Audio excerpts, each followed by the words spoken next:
শিশু পার্ক নেই ময়মনসিংহে, ফলে ঘরবন্দি শিশুরা আসক্ত হচ্ছে ইলেকট্রনিক্স ডিভাইসের প্রতি। এতে প্রতিবন্ধকতা সৃষ্টি হচ্ছে শিশুর মেধা এবং সামাজিক বিকাশে। সিটি কর্পোরেশন বলছে মন্ত্রণালয় থেকে অনুমোদন পেলেই শুরু হবে শিশু পার্ক নির্মাণ কাজ। ময়মনসিংহ থেকে আওলাদ রুবেলের প্রতিবেদন।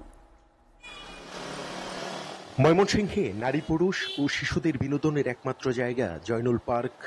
নগরবাসী শিশুদের জন্য আলাদা শিশু পার্ক বানানোর দাবি তুললেও তা আলোর মুখ দেখেনি দীর্ঘদিনেও। জয়নুল পার্কে শিশুদের খেলার কিছু ব্যবস্থা থাকলেও তা অপর্যাপ্ত। পার্কের ভেতর দিয়ে দ্রুতগতির যান চলাচলে দুশ্চিন্তায় থাকেন অভিভাবকরা। অবসরে অনেকেই ঢাকামুখী বিনোদন কেন্দ্রগুলোতে ছুটেন শিশুদের বিনোদনের জন্য। আমাদের বিনোদনের জন্য শিশু পার্ক চাই। সব জায়গাতেই শিশু পার্ক আছে, আমাদের ময়মনসিংহ শিশু পার্ক নেই, এখানে সব ধরনের লোকের সমাগম ঘটে।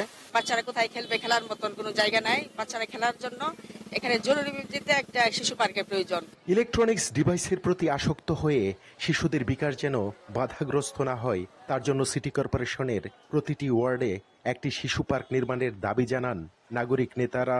এই বিনোদনের ব্যাপক জায়গা না থাকার ফলে শিশুরা মোবাইলে আসক্ত হয়ে যাচ্ছে, বিভিন্ন রকম গেম খেলছে এবং কোনো কোনো ক্ষেত্রে তারা স্বাভাবিক যে বেড়ে ওঠাটা এটা ব্যাহত হচ্ছে। এদিকে সিটি কর্পোরেশনের প্রধান নির্বাহী কর্মকর্তা বলছেন, শিশু পার্ক নির্মাণের একটি প্রস্তাব মন্ত্রণালয়ে পাঠানো হয়েছে, অনুমোদন পেলেই শুরু হবে কাজ।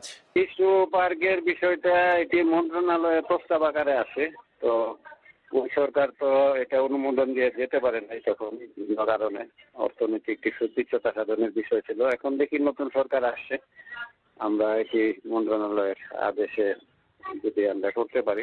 লেখাপড়ার পাশাপাশি শিশুদের দায়িত্বশীল নাগরিক হিসেবে গড়ে তুলতে সুস্থ বিনোদনের উদ্যোগ নেবে কর্তৃপক্ষ, এমনটাই প্রত্যাশা ময়মনসিংহবাসীর।